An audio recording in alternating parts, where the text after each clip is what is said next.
గౌరవ ముఖ్యమంత్రి గారిని ప్రభుత్వ తీర్మానాన్ని ప్రవేశపెట్టవలసిందిగా కోరుతున్నాను. ధన్యవాదాలు అధ్యక్ష.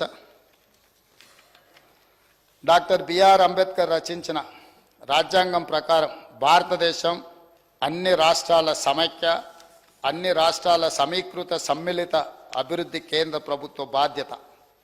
ఈ ఫెడరల్ స్ఫూర్తిని కేంద్ర ప్రభుత్వం విస్మరించింది. కేంద్ర ప్రభుత్వం ప్రవేశపెట్టిన బడ్జెట్లో తెలంగాణకు వివక్ష జరిగింది. తెలంగాణ రాష్ట్ర ఏర్పాడిన నాటి నుంచి ఇదే ధోరణి కొనసాగించింది.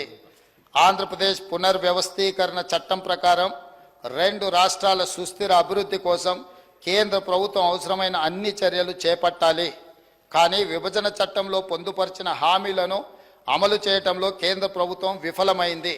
పార్లమెంటులో చేసిన విభజన చట్టంలో పొందుపరిచిన హామీలు ఇప్పటికీ అమలు కాకపోవటం తెలంగాణ ప్రగతిపై తీవ్రమైన ప్రభావం చూపింది. తెలంగాణ ప్రజాప్రభుత్వం ఏర్పడిన తర్వాత ముఖ్యమంత్రిగా నేను మరియు రాష్ట్ర మంత్రులు పలు దఫాలుగా ప్రధానమంత్రిని, ఇతర కేంద్ర మంత్రులను కలిసి వివిధ విజ్ఞప్తులు చేశాము.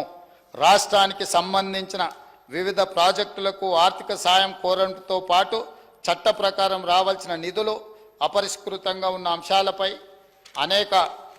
అనేక సార్లు అభ్యర్థనలు అందించాము. కానీ కేంద్ర ప్రభుత్వం వీటిని పట్టించుకోకుండా కేంద్ర బడ్జెట్లో తెలంగాణ పట్ల పూర్తి వివక్ష చూపించింది.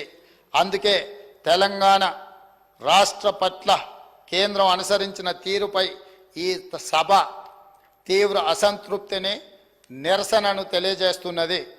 ప్రస్తుతం కొనసాగుతున్న బడ్జెట్ చర్చల్లోనే కేంద్ర బడ్జెట్కు సవరణలు చేసి తెలంగాణ రాష్ట్రానికి న్యాయం జరిగేట్టు తగిన చర్యలు తీసుకోవాలని ఈ సభ, ఈ ప్రభుత్వం డిమాండ్ చేస్తుంది. ఈ తీర్మానాన్ని సభ్యులందరూ పార్టీలకు అతీతంగా చప్పట్ల ద్వారా మీరందరూ ఆమోదం తెలపండి. తదుపరి కార్యాచరణ మళ్ళీ మనం అందరం కూడా చర్చించుకొని కేంద్ర ప్రభుత్వం మీద ఒత్తిడి తీసుకొచ్చి మన హక్కులను సాధించుకుందామని తమరి అనుమతితో ఈ తీర్మానాన్ని ప్రతిపాదిస్తున్నాను అధ్యక్ష.